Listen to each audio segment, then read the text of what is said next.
Well, let's get started here. I'm back here with Dan Lowe in Napa, Native American Petroglyph Archaeological Association. And the basic focus of Napa are three main topics. And I'm just going to go over them briefly. It's the first most important topic is the petroglyph studies of unique sites, map sites, the petroglyphs as a language, and the photo and digital documentation and site preservation of these petroglyphs. And then basically a study of the cultures that, that left them. And the second, I guess, mission statement is going to be the other ancient cultures, of which one of these that would fit into this category is the underground cities, which we are here talking about today. A couple examples of that would be the Fusang culture that came here, the Roman colonies, and some of the hieroglyphic writings that don't necessarily fit into the same petroglyph category, that are obviously from a different culture, and perhaps even some of the metal plates, the gold plates, the copper plates, the clay tablets, and the lead plates. Some of that is probably from other cultures as well. Right. And then lastly, the Spanish occupation, which involves the missions, the mines, the travel routes, like Old Spanish Trail, their monuments that they left behind, the cache sites, burials. Some of their writings could be in the form of a carving in a stone wall or a tree, or an actual document that we're working on getting translated, some of the old waybills and maps and things. Right. Now, the short of it is, Napa, let me clarify. Okay? Sure. Napa was created primarily for my primary interest, which is the study of the Native American petroglyphs as a written language. But over the years I found that intertwines, and it would take some time to explain, this intertwines with basically the untold history of the Americas. Things that just don't fit, and with the academic world. And these are the things that we're going to be focusing on. And like you said, covers the Native American petroglyphs, it covers the Native American archaeological sites, other cultures that have come to America, many of which a lot of people don't even know were ever here. Right. There were at times Chinese that came here as a Chinese people, but it's not what you would think. We're talking cultures that have been coming here ever since the days of King Solomon, and I couldn't tell you how much fun this is. And A couple of cultures we may mention that people can look at and have been documented are, we're not really focusing on because we're in a different part of the country, but on the southern part of South America, there's evidence that the same groups of people that were the Aborigines in Australia, you mentioned the people people on the islands, the Samoans, the Tongans and all that. tied to the Hawaiians. Tied to the Hawaiians. And then on the other end we've got the Vikings, the Norse, that came, Eric the Red. And we've all heard of Prince Madoc, and we've heard the stories of Knights Templars, and believe me, there's a whole lot more to tell you about that. But give a couple examples, Dan, of how the Spanish, or how the petroglyphs tie into the Spanish and these other cultures. And I can think of a couple of them but give from your own. Well, I'm not quite sure. While you're thinking about it, but like for instance, when you have a panel of petroglyphs, and then you have some Spanish writings on there, or they have Spanish horses on there depicted with the Spanish armor. Well, sometimes the Native American petroglyph ties in with events that have occurred with the Spanish, That overlap. a previous culture, or what have you. And all of this has to be looked at as a hypothesis, okay? Right. I mean, let's be honest.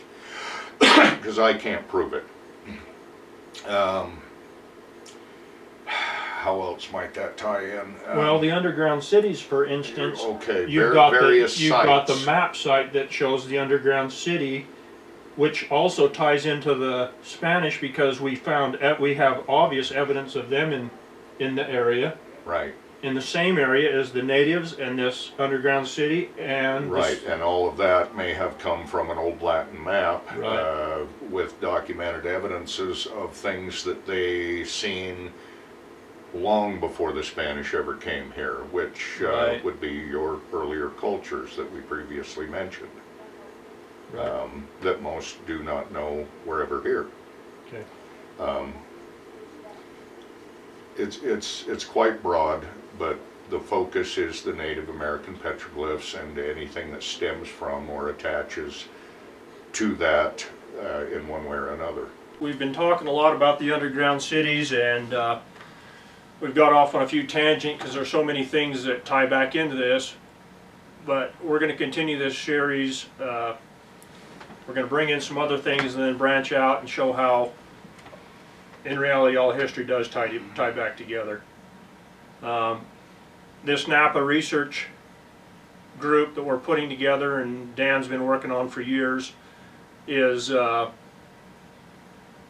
going to, we're raising funds for projects, for research, for preservation, for photographic documentation, for video documentation, to bring public awareness to this subject so that it's like Dan mentioned on that map rock, all the research that you did and put together and recreating photographically first and then digitally later has given more and more projects and evidence to the underground city, not only the underground city, but a lot of your other research, the key glyphs, other petroglyph sites. And so we'd encourage you to donate to Napa, to this preservation group, and also you can purchase Dan's books that he's written, The Treasures of Utah. What are some of the other things that you have that people can purchase and do some of their own research? Well, there's the 3 books that were written for research purposes. I never really had an intention of Right. putting them out there for the general public, but I don't mind that. And so there's those 3 books. They're only available at this time in PDF format. There has been a printing, but we will have another printing eventually. There's also the 2,600 PDF books and articles that I've made available to a serious researcher, people who like to read. There is also the historic map collection. There's actually 2 of those. There's one that's the first original USGS topographical maps, and it is organized by state. And a lot of information on those maps that you don't find or has been taken off these newer maps. Yes, it's important to know that these did not come from the USGS download website, where honestly you can get any one of these maps if you've got the time and patience to find them. Go for it. These have already been downloaded and they're already in folders and ready to go. Same thing with the PDF books. These books are readily available on the internet, and if you know where to find them, you can go download them absolutely for free. You are not paying for these collections per se. You're paying for the time and the effort in which I've taken all these years to collect them. 40 years of research and organization.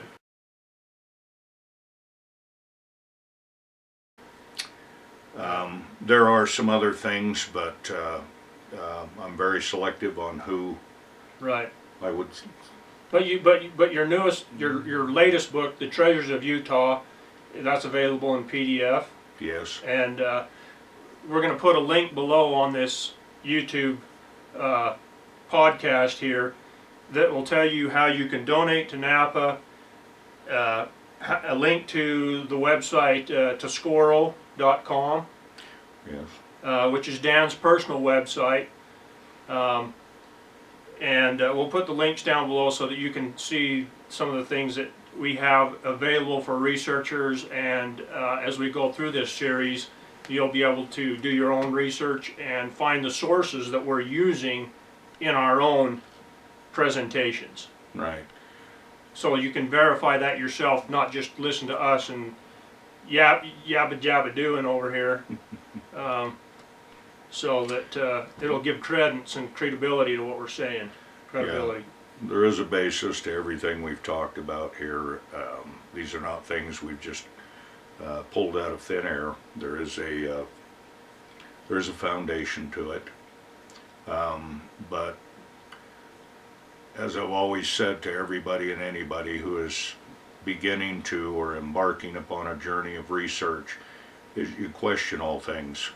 Find the most original source, make up your own mind, do it in your way,